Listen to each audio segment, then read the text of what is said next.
can watch the press conference here.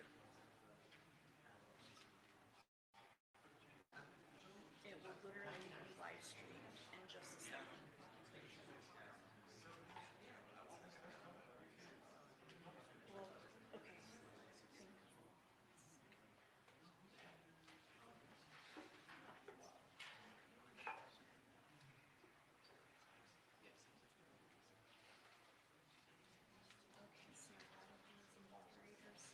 Hi, Boston. How are you? Welcome. You are first.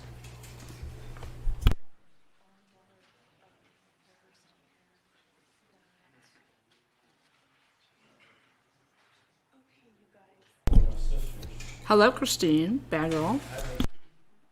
The point is that I am live streaming this for the people that want to see it. If you don't think that it's pertinent to you, then don't watch it. We just got back from the grocery store. Boston, would you buy me? You get that turkey?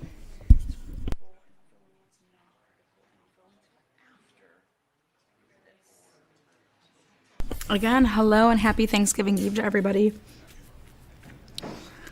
Want to create a little safe space for people to watch the presser amongst thankful friends.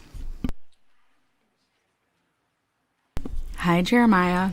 Mwah.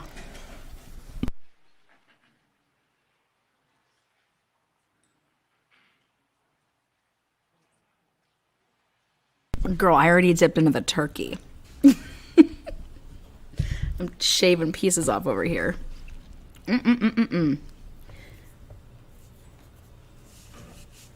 My house smells like cedar and fir. And I'm about to start playing Christmas music. Oh, there's Bella.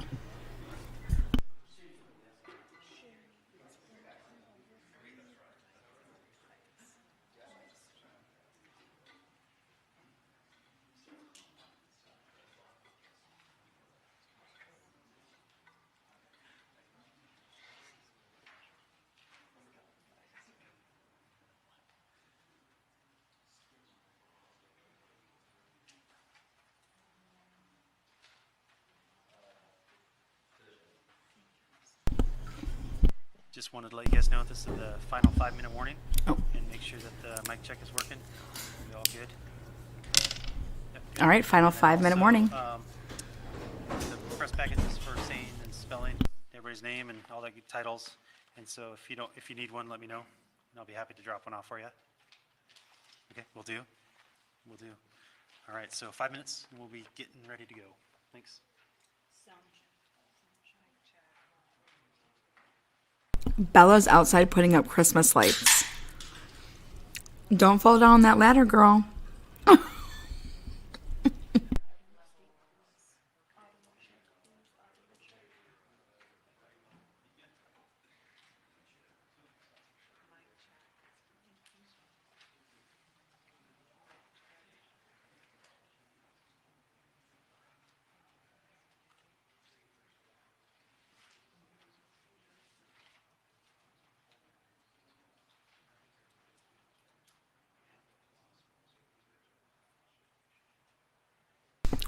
We're already starting our Christmas cheer, Thanksgiving cheer. We're doing shots over here. We're the party house. Cheers. Cheers to the transparency. Cheers. Cheers. What is it? What is it?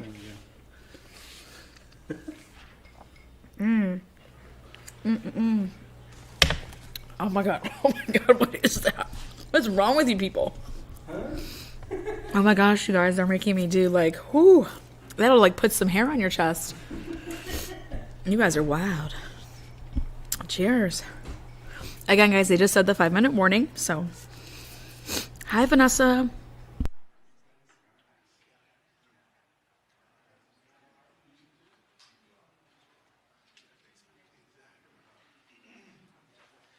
Sorry, I forgot the most important part of my job. I just want to let you guys know that there will be a question and answer time.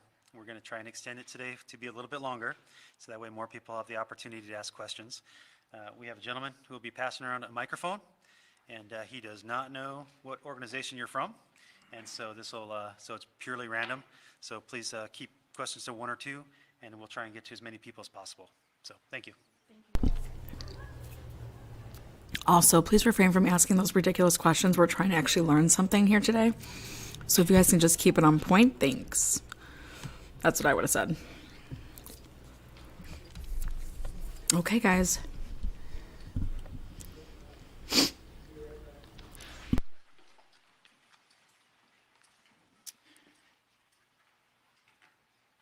Good afternoon. My name is Chief James Fry with the Moscow Police Department. Joining me today is Captain Roger Lanier with the Moscow Police Department, Moscow Deputy City Supervisor Tyler Palmer, Colonel Kedrick Wills of the Idaho State Police, University of Idaho President Scott Green, University of Idaho Dean of Students Blaine Eccles, and Latah County Prosecutor Bill Thompson. We are thankful for all the tips and leads the public has provided in Ethan, Xana, Kaylee, and Madison's murder investigation. No bit of information is too small, and every tip will be pursued. So far, this information has helped investigators build a picture of the areas of interest and the relationships these four had with each other and our community. We still believe there's more information to be gathered, which will continue creating a window through which we view this case. We all want to understand why this happened and what drove someone to do this. The families of those involved and our entire community deserve to know. We ask anyone with any information related to what happened with these four who are in our community, their interaction with others, and whether they expressed concern or commented about someone or something strange, to get that information to us. Even if you don't believe it is relevant, investigators will review and determine if and how your information builds the picture. Sometimes what a video or picture doesn't show is equally as important as what might be there. Information on how to submit tips and updates on the investigation can be found on the Moscow Police Department webpage. We continue moving forward to understand why this occurred in our community and seek answers to bring justice for the victims and their loved ones, because they deserve it. I personally want you to know we care, and we will continue to work hard to get these answers for these individuals. At this time, I'd like to introduce Captain Roger Lanier for an update on what we can currently share about this investigation. Again, thank you guys for being here to the transparency. Fam. Good afternoon. I'm Captain Roger Lanier with the Moscow Police Department. I want to assure you first off that the loss of Xana, Kaylee, Madison, and Ethan remains the highest priority for the Moscow Police Department. We will continue putting all of our resources into investigating and solving these murders. Investigators are prepared to work through the Thanksgiving holiday to continue their efforts. I also want to express our sincere appreciation to the Idaho State Police, the FBI, the University of Idaho, and the Latah County Sheriff's Office for their assistance. And I especially want to thank the community of Moscow for their outpouring of support through this incredibly difficult time. Today I'm going to recap in brief what we know. I'm going to provide some new information, and I'm going to address some rumors. On the evening of November 12th and into the early morning hours of November 13th, Kaylee and Madison arrived home at approximately 1:45 a.m. after visiting a local bar and a street food vendor. Ethan and Xana were also out in the community at Sigma Chi, and they arrived home at approximately 1:45 a.m. Two surviving roommates who were also out in the community arrived home at approximately 1 a.m. Later, on the morning of November 13th at 11:58 a.m., a 911 call was placed. The call reported an unconscious person. The call originated from inside the residence, and a surviving roommate's cell phone was used. During that call, the dispatcher spoke to multiple people who were on scene. Moscow police officers responded and found 2 victims, 2 on the 2nd floor and 2 on the 3rd floor of 1122 King Road. The results of autopsies indicated that the 4 were stabbed multiple times and were likely asleep during the attack. Some had defensive wounds, and there was no sign of sexual assault. We do not believe the following individuals were involved: the 2 surviving roommates, the male seen in a grub truck video circulating on the internet, a private party who drove Kaylee and Madison home, any of the individuals who spoke to the dispatcher on the 911 call. We're also aware of a male whom Madison and Kaylee had called several times the morning of November 13th, and we do not suspect that individual. Detectives have canvassed the neighborhoods looking for evidence, physical evidence, video surveillance, and they've contacted numerous residents to see if anybody may have seen or heard anything. They continue requesting tips that can be sent to our tip line or called in to our tip line. The specific areas that we're interested in are detailed on maps on our city website and our Facebook page, but as stated earlier, generally south of Taylor Avenue to Palouse River Drive and the area west of US 95 over to the Arboretum. We have heard mention that Kaylee stated she may have had a stalker. Detectives have been looking into that, and to this point have been unable to corroborate the statement, although we continue to seek information and tips regarding that report. No suspects have been named or arrested, and we continue looking for what we believe to be a fixed blade knife used in the murders. We have not released the names of any of the subjects who spoke on the 911 call, and we have not released the call itself. Any online reports of the victims being tied and gagged are not accurate. Regarding the resources that we've put forth in this investigation, the Moscow Police Department has 4 detectives, 24 patrol officers, and 5 support staff dedicated to this investigation. The FBI has 22 investigators in Moscow and 20 additional agents assigned in various locations, as well as 2 members of the Behavioral Analysis Unit. The Idaho State Police has 20 investigators, a public information team, a forensic services and crime scene team, and 15 uniformed troopers who have been valuable in helping provide community patrols and safety patrols. We very much appreciate their support. This is our highest priority. It will remain our highest priority. We owe that to the families. At this time, I would like to introduce Colonel Kedrick Wills from the Idaho State Police.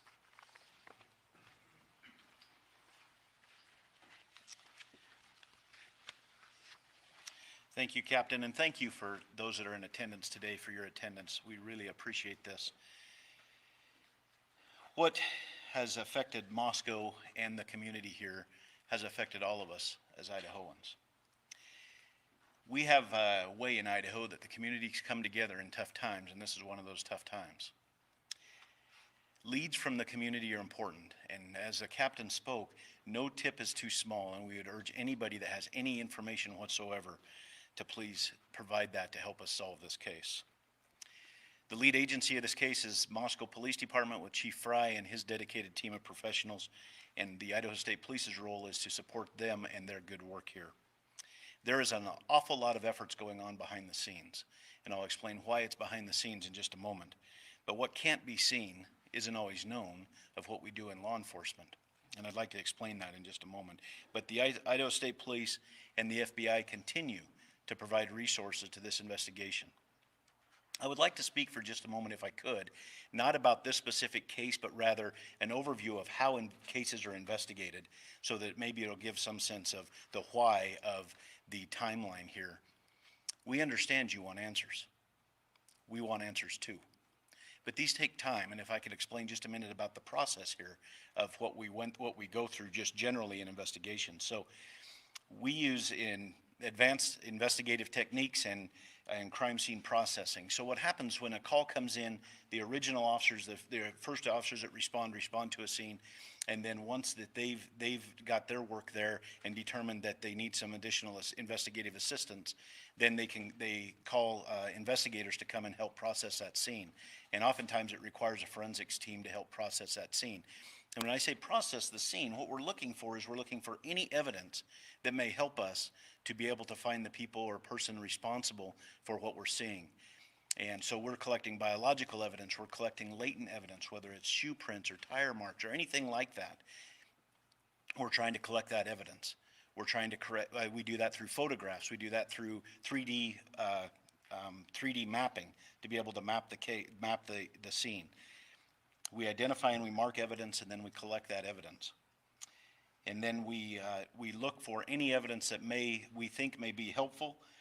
And once that is done, then we package all that evidence up and we send it off to forensics laboratories to be analyzed to see if it can help provide clues of what's happening. All of this takes an immense amount of time. The reason this is important to understand is because it's important that while this is such a tragic circumstance that we find ourselves in law enforcement, we believe we owe this to the surviving families to get this right. And so we're not willing to sacrifice speed for quality. We do testing for blood, we do latent print processing, any documentations for anything at the scene so that we can reconstruct that scene at a later date. If I could share just a few statistics of this particular crime scene. At this crime scene, we collected 103 pieces of individual evidence. We took approximately 4,000 photographs. We've conducted multiple 3D scans of the residence, and we have hundreds of hours used by technicians and investigators, including our forensics team and detectives from multiple agencies. We've processed over 1,000 total tips and conducted 150 interviews. I hope that you understand that gives a little bit of a perception of just how complex this case is. We have the utmost confidence in this investigation and that this investigation will be done right. We ask you and we ask the public to please remain patient as this investigation unfolds. And please rely on official sources of information. We really appreciate the media's assistance. We know you have a job to do. We know that you're professionals and you do it to the best of your ability. And we're thankful that you're here, because without you, we could not get the correct information to the community that could help us solve this. So I can't overemphasize how much I appreciate and we appreciate in law enforcement your willingness to do this. What you are doing matters. And it matters in what we are committed to doing, and that is the best way we can think of to honor these victims and their families is to conduct this investigation correctly. Finally, I'd like to share that I've been in regular contact with Idaho's Governor Brad Little throughout this investigation. Governor Little is making available up to $1 million for expenses related to this ongoing investigation. As you heard, the resources that are here in Moscow and throughout with this investigation, you can see that those expenses would add up quickly. Like all Idahoans, Governor Little is deeply saddened by the loss of these 4 bright and promising young lives. And he's making sure the state of Idaho provides all of the resources possible to ensure that the person or persons responsible for this are brought to justice. And now I'd like to turn the time over to the University of Idaho President, Scott Green.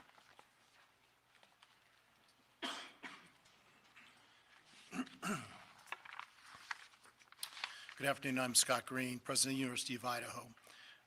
We deeply appreciate the kind words of support we have been receiving from our alumni and friends, as well as many others who may not know us but have taken time to reach out. People are donating to the victims' GoFundMe pages and the Bruce Pittman Fund for Students in Need, and they're buying personal devices for our students and continuing to look for other ways that they can help. This is what it means to be a vandal. In the last 24 hours, we have sent updated communications to our students, employees, parents, and alumni. And in those communications, we discuss campus security, services available to our students and employees, our plans for both remote and live instruction to close the semester, and our plans for a candlelight vigil on November 30. All of this is available on our website. We all want swift justice and continue to work with law enforcement to aid them in any way helpful to their investigation. As the investigation continues, we will better know how to proceed in the new year. We will endeavor to find the balance among safety concerns, the need to grieve, and the long-term needs of all of our students and employees. Through everything we do, we will keep Kaylee, Madison, Xana, and Ethan, as well as their families and friends, in our thoughts and our prayers. Thank you. I'm sorry, I need to introduce Deputy City Supervisor Tyler Palmer. Tyler, sorry.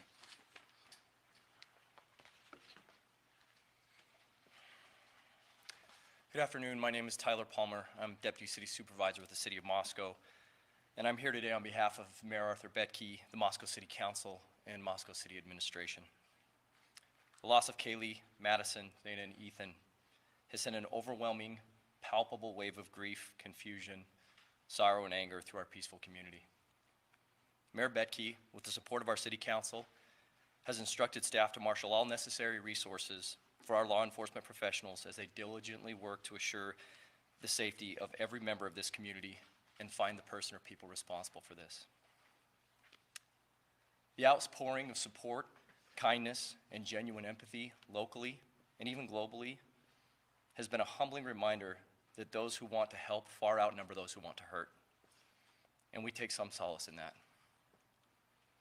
To all of you who've reached out, sent letters and cards, provided food for those working around the clock on this investigation, and offered other resources, we thank you sincerely. These continued acts of charity and humanity remind us why we live in this tight-knit, caring community. The City of Moscow is committed to seeing this investigation through to a successful end and will continue to dedicate whatever resources are necessary for that effort. We are thankful for the immense support from the University of Idaho, Lake County, Governor Little and his office, the Idaho State Police, and the Federal Bureau of Investigation. Moscow is my home.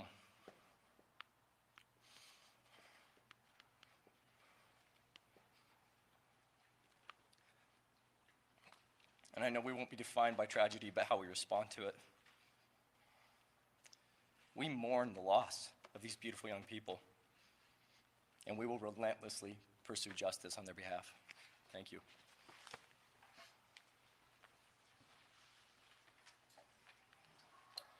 So we would like to open it up to any questions, but I would like to ask if there's an Argonaut reporter here that would like to ask, and then second after that, an Evergreen reporter, if there's one in the room. So let's start with the Argonaut, please.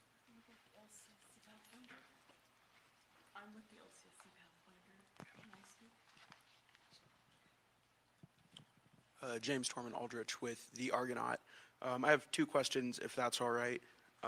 Firstly being what the police presence is going to look like after Thanksgiving break and how long that's going to last.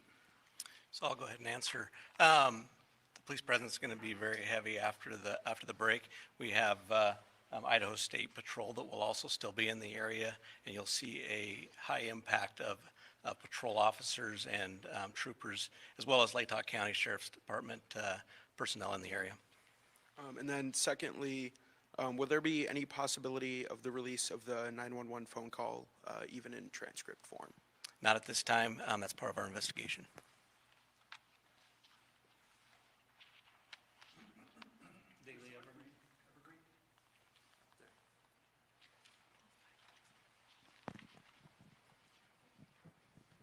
Frankie Beer, the Daily Evergreen.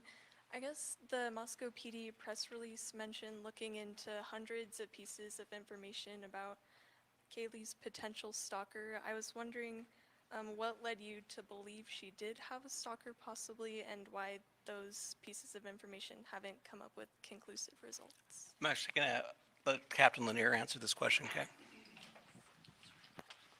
Thank you, Chief. We obtained information through some of our interviews that Kaylee had made some comments about a stalker, so that's where that came from. We have followed up looking at specific time frames in specific areas of town. So far, we have not been able to corroborate it, but we're not done looking into that piece of information. Thank you.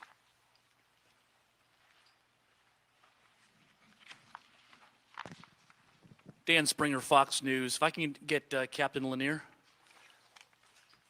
Sir, why not tell the public who the target was? You've said that this was a targeted attack.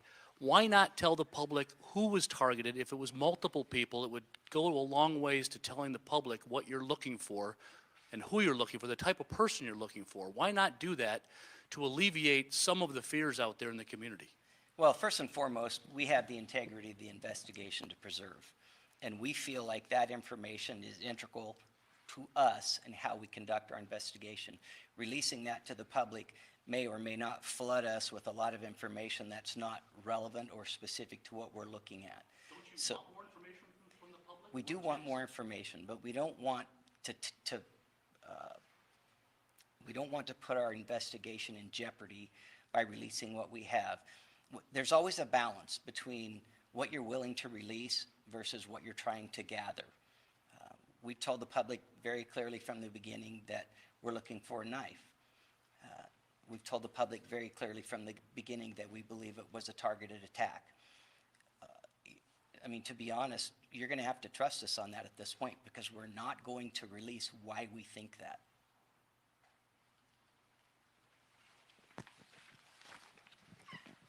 Lauren Patterson, Northwest Public Broadcasting. I see that the FBI set up a special web page just to collect digital information. I'm also curious if any of the investigators can speak to this.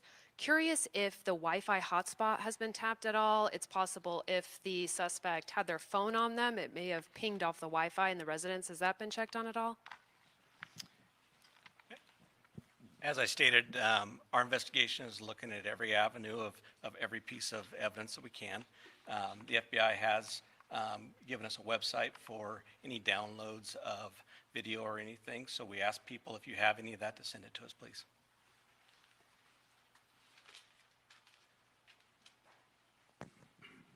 Thank you. Natasha Chen, CNN. I have a couple of questions here. One, in many homicide cases, the first hours, the first days are so incredibly crucial. Now that we're moving into a window that's further and further away from the incident, does that concern you about the ability to arrest a suspect, or do you have information that you simply can't share with us that makes you confident that you're close to solving this? I'm going to have the Colonel step up and address that, please. Well, thank you for the question, and I would like to address it a little more globally than specifically, a little more globally here. Yes, as time goes on, I mean, we're time past the initial calls for service and the initial crime.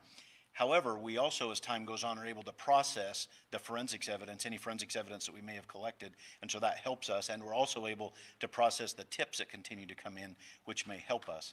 And so while time in one respect is not beneficial, in another respect it is, because it helps provide us with that whole picture of with all of the information that we're gathering, whether it's evidence or tips or any other information that we're gathering, it may help us to provide a clearer picture.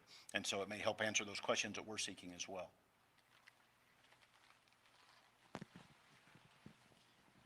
Hi, Angela Palermo, Idaho Statesman. I was wondering if there's any evidence that suggests the attacker visited the first floor where the two surviving roommates were? That information will not be released at this time. It's part of our investigation, and as we stated earlier, there's many things that are involved in an investigation that we will release and things we won't.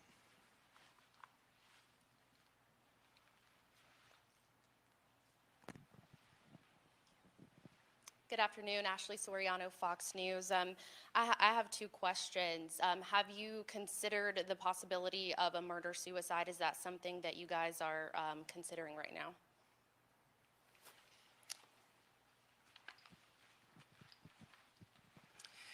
That question has been asked previously, not at a press conference. It's certainly something that we looked at in the early part of the investigation. It is not something that we're looking at this time. And I know some of the investigators' vehicles and police vehicles are coming in and out of the driveway. Do you think that potentially could disturb any tire marks or other evidence?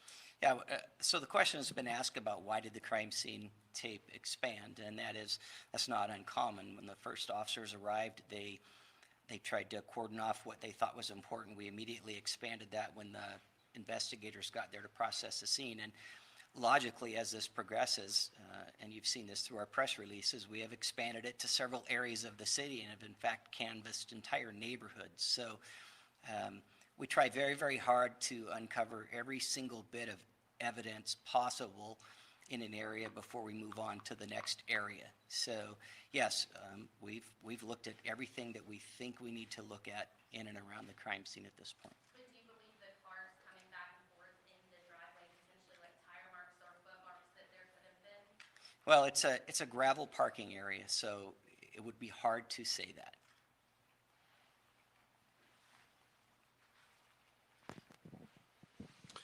How are you folks holding up? How are your detectives and officers holding up? And Chief, you mentioned that detectives are prepared to work tomorrow on Thanksgiving, so is the expectation that they will be? That is correct. We're going to have many detectives and agents working all the way through this incident. Our people are dedicated. Our people care about this community. Our people want to ensure the community that we're here to bring safety and we're here to get a resolve on this. So we will continue to push through. We'll give people time off as they need it, and we will continue to take care of them. But we're gonna keep pushing on this until we come to a conclusion. Chris Mitchell, KLEW. Is there any plans to increase security for the Apple Cup on Friday?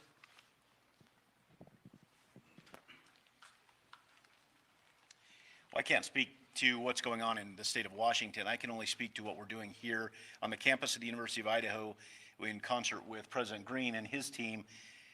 We are absolutely, with the Idaho State Police and the Moscow Police Department, we are 100% dedicated to making sure that this continues to be a safe place for students to do what students need to do. And so that's why we have so many uniformed troopers here that aren't necessarily assisting with the investigation, but rather here to help with the campus security. And President Green and his team have been fantastic in helping to strike that balance to make sure that we have law enforcement resources here. So while I can't speak what's going on anywhere else, I can tell you at the University of Idaho we have a lot of state troopers, a severe increase of state troopers and Moscow police officers here, both on campus as well as throughout the community.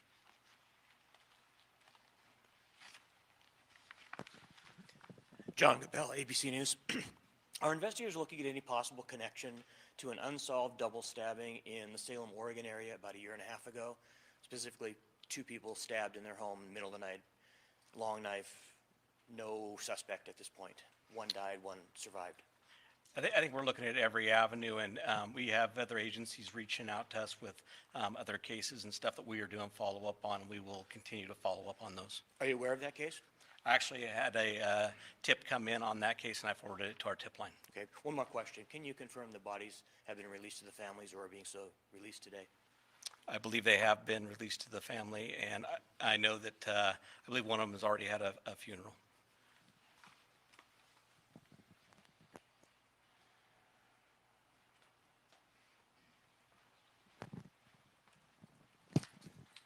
Destiny Martin with the LCSC Pathfinder. Can you lend any insights into the possibility that the murder weapon is linked to the ROTC program? And also you mentioned that the analysis unit is here. Will we be able to hear anything from them about a working profile they possibly have? And on that note, have you guys ruled out the possibility that the killer might be a female? So we look at every avenue. We're looking at every group of people. Like I said early in our first press conference, we're not going to let any stone go unturned. I believe, can you just clarify your second portion of that question? Oh, the BAU, sorry. Yes, I would like to know if the BAU has a working profile, because, you know, you look at victimology. Sure. Are you able to tell us who was killed first on the time of death so that we may understand, like, if it was a targeted attack, it would make the most sense if they killed one of the roommates first, and then maybe the other two, I'm not, Sure. this is not speculation, I'm getting off topic. My question is, are you guys looking at a working profile? Have they come up with anything new regarding the motive or intentions of the killer or killers? The BAU unit is working diligently to do what they do. Will that be provided? I'm sure that may be provided once the conclusion of this case comes together. But they are continually taking in information and reading reports and gathering information for that. Good afternoon, Chief. Amanda Rowley with CREM 2. Seeing some speculation with some of the cars being searched this past week. Wondering if you can squash some of the rumors and that speculation. Is there anything you can share specifically on the white car out front, and then a follow-up for the university after? So I'll have Captain Lanier go ahead and come up with that. Thank you. Well, we have looked at a lot of different vehicles. I'm assuming you're referring to the vehicles that were in the parking lot at the time? Yeah, so some of those vehicles belonged to the victims, and some belonged to other people in the house. And so for us, that's part of the crime scene. As I mentioned earlier, the crime scene was expanded out through the parking lot, so we wanted to make sure that we looked at those prior to releasing the crime scene. It was part of the initial investigation that night. Thank you. And for the university, is there any additional information at this time that you can offer about the candlelight vigil, maybe what we can expect from that? And then any other information you can provide about that ask of the community to light the night on November 30th? All right, thank you for that. I'm going to turn this over to Blaine Eccles at this point. He's actually planning the whole event, so we appreciate it. Good afternoon. I'm Blaine Eccles, Dean of Students. The vigil is going to be hosted next Wednesday, November 30th at 5 p.m. We have it scheduled for the administration lawn at the moment. We're going to make a final determination on location early next week, just because we're waiting for the weather window to get closer, so we feel comfortable that that's where it will be located.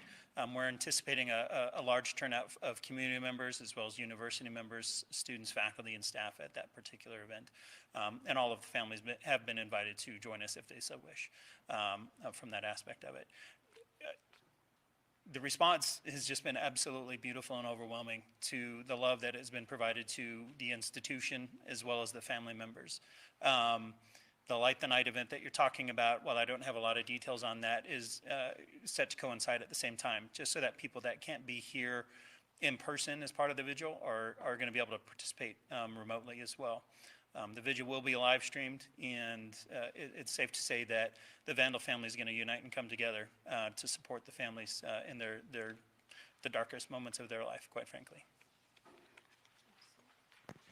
So I'm going to go ahead and take two more questions, okay? Jordan Smith, KXLY. At this point in time, do investigators know which entrance the suspect used to enter the residence, if this was someone who might have known the door code at the front or maybe used the back door? Once again, that's part of our investigation. We're not going to release that information this time. Thank you.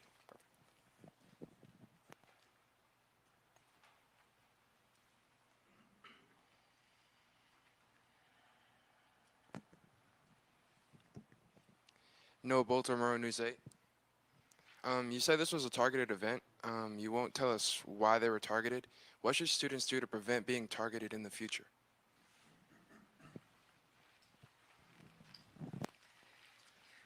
Well, that's a great question, especially in light of what just happened. If you would have asked us 9 days ago, we would have had probably a different answer. Moscow's always been a very safe community. In light of this, and maybe we should always look at it this way, vigilance, always traveling in pairs, knowing where you're going, telling someone when you arrive, and just that kind of general awareness. Maybe we should, as a community, have always been doing that. You know, in some ways, this took our innocence. I would tell students that you need to stay with a friend. I know that the university staff is looking at different options to increase some of the safety on campus and providing certain options to students. So, yeah, going forward, there's a lot of things that maybe we wish we would have done before, but we need to start doing now. So I'm going to go ahead and close, but what we do want to let our community know that we do care.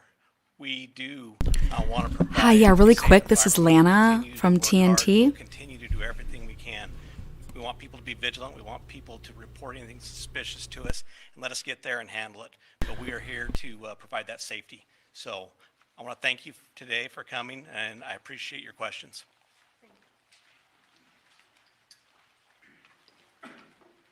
Okay, guys, what do we think?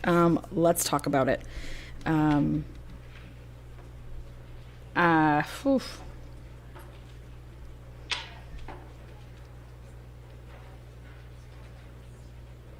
Want to hear from you guys. What do you think?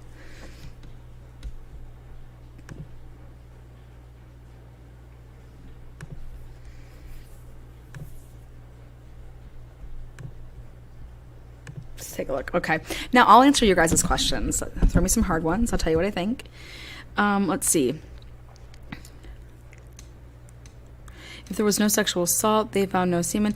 Like, that's not necessarily true. You could have had sex that day. So that'd be interesting to me that, but well, no new info. I didn't really hear any new info. I'm trying to think what the one thing that I thought maybe was new would be, they finally did come out and say that there was multiple people on that 911 call. But I want to know about the entrance or exit points of the house. Were there any bloody, footprints, shoe prints? Do you think the roommates had anything to do with that just because I didn't call 911? No, I'm going to tell you what I think about that. I think that, yes, they were partying. They're downstairs sleeping. Do they have windows in their rooms? You guys know what it's like when you're in college and you sleep and then you wake up, but then you're not feeling well and you're texting with somebody and you're like, oh, bring me some food. Like, I'm so hungover. So, I text you, or, at college places, people are just coming and going. Those houses are very close together. So it would be like, somebody popping by to, oh, can you bring me some food? Things like that. So I think that it's Sunday morning, you're just in your room chilling, and you didn't get out of your room yet. I don't think I think that's why that happened the way it did. That people also, how quick things spread, like immediately everyone has their phones and they're just like, so, they text their roommates that are right next door and then everybody's there. So that's my, hi Mod Squad. That's my thought on that. I don't think that it's anything, sinister. I just think at that point, did these people walk through stuff? Did they, like, how bloody are we talking about? Because in the beginning, remember, this was like supposed to be like a bloodbath. I don't mean to use those words, but remember, it was like one of the worst scenes they've ever seen. So in that sense, it's like, I don't know how that wouldn't contribute to then a lot of blood. So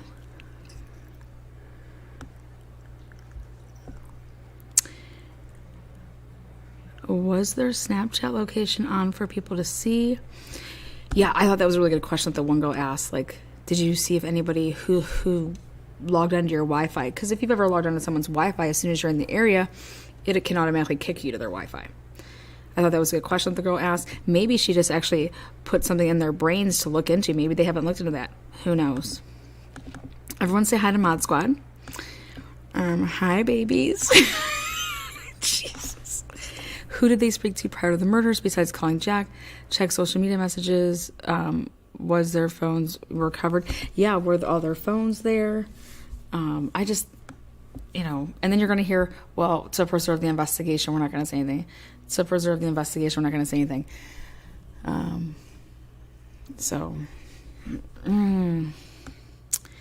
But was it one person? Because the language they use suggests that they think one person did it. Yep.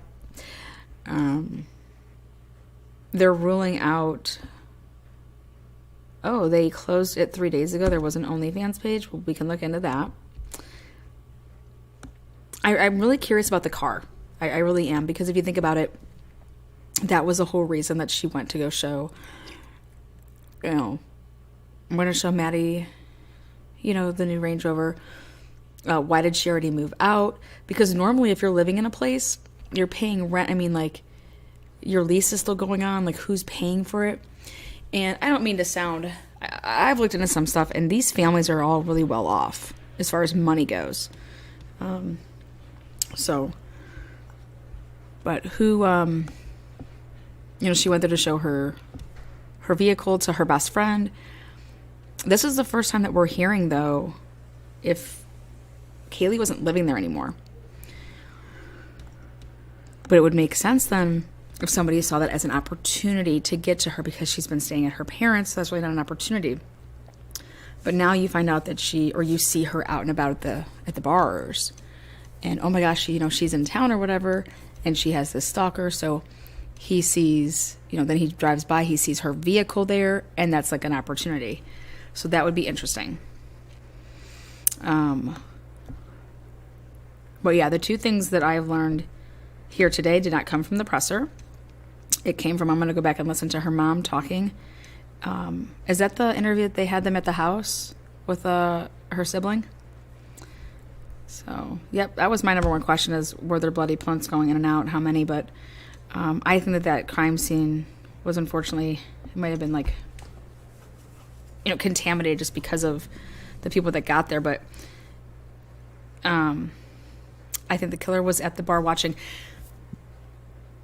I think that's very interesting.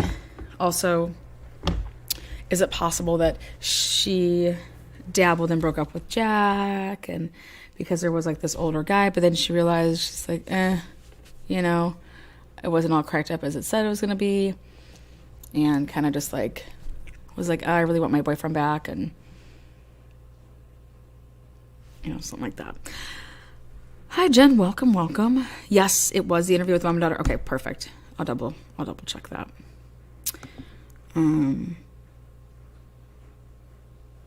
Yeah, especially if she posted the car on social media.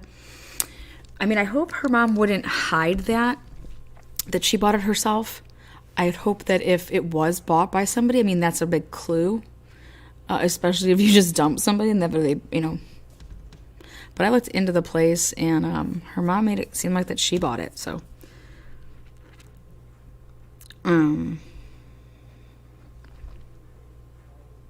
But that bar is known to have regulars, so something that I would do then is to talk with the owner. His name's Mark.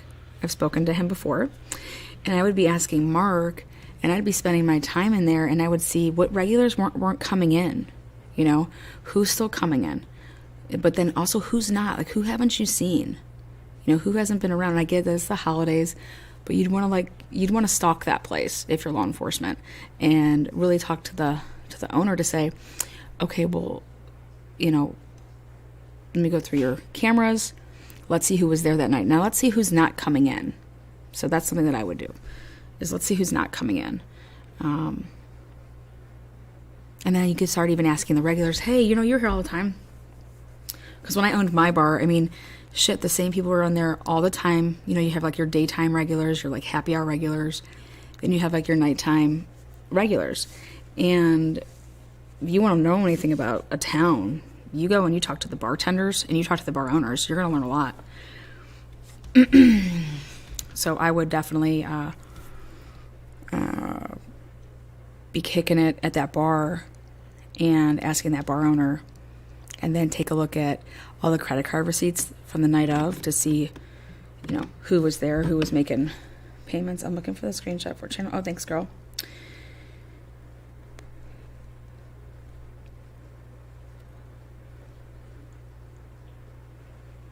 Let's see what else you guys think. Yeah, click that thumbs up for me. Yeah, welcome, Jen. Thank you so much. Anyone from Philly? No, we just got Ohio up in her. It's the Ohio State Michigan weekend, if you're not like a football person. This is like the biggest rivalry of all time.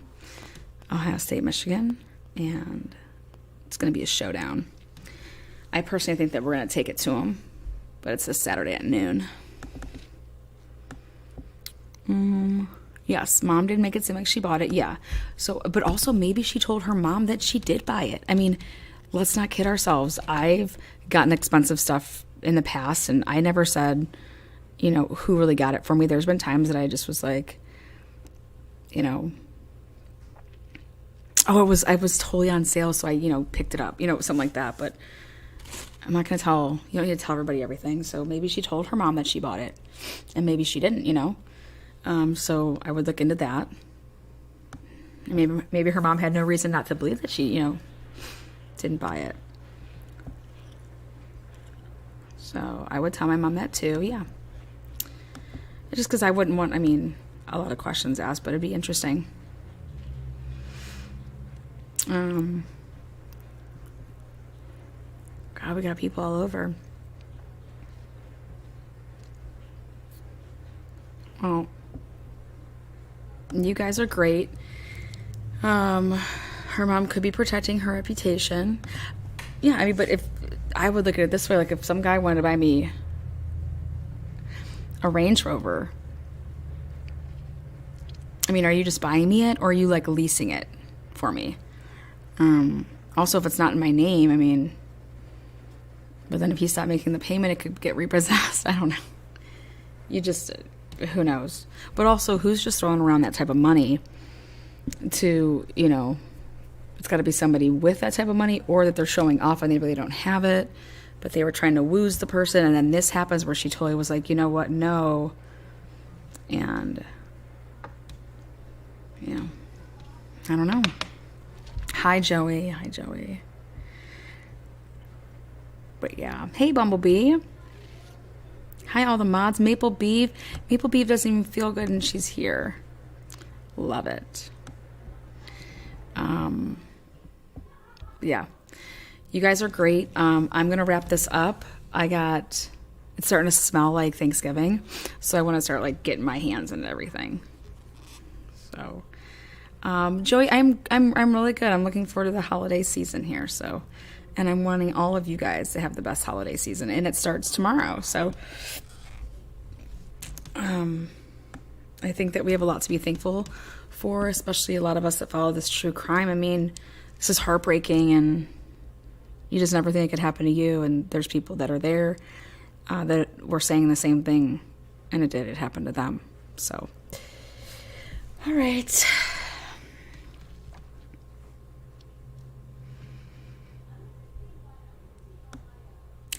Who's in Ohio? Oh, Bella's in Ohio? Bella, what part of Ohio are you in?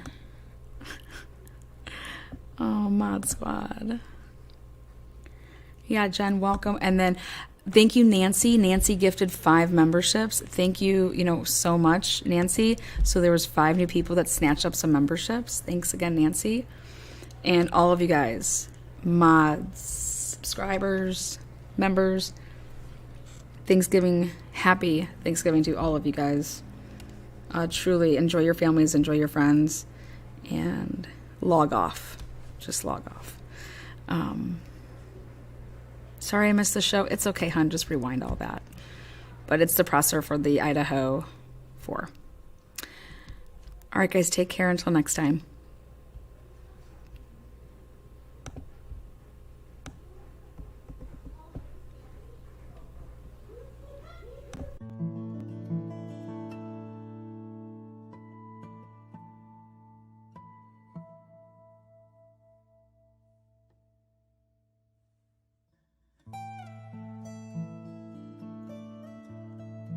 Today is not a day to celebrate, but the arrest of Richard M. Allen of Delphi on 2 counts of murder is sure a major step in leading to the conclusion of this long-term and complex investigation.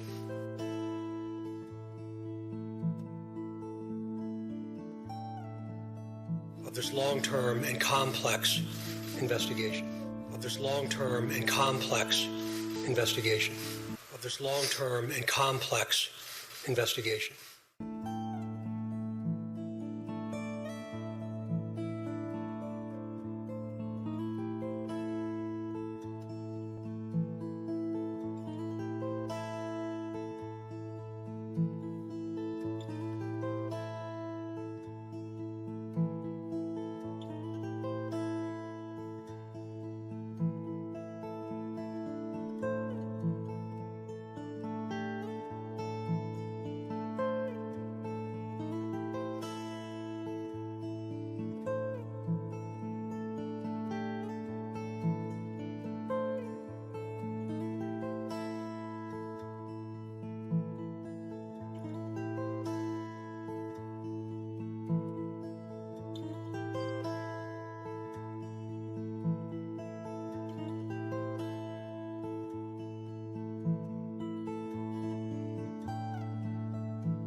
All right, guys. I just want to say I love you guys so much. I just don't want to leave you. I just don't want to leave you. No, actually, Bella's over there. She's like, oh my God, are you done? Because the neighbors are wanting to talk to you. And I'm like, oh my God, does somebody need, like, what do they need, 911? She's like, God, no. All right, guys, love you. Say hi. Hi! Happy Thanksgiving, everybody. Please be good to each other. Do lots of love stuff. Okay. Alice! Okay, Hi. bye, guys. She's. What are the neighbors?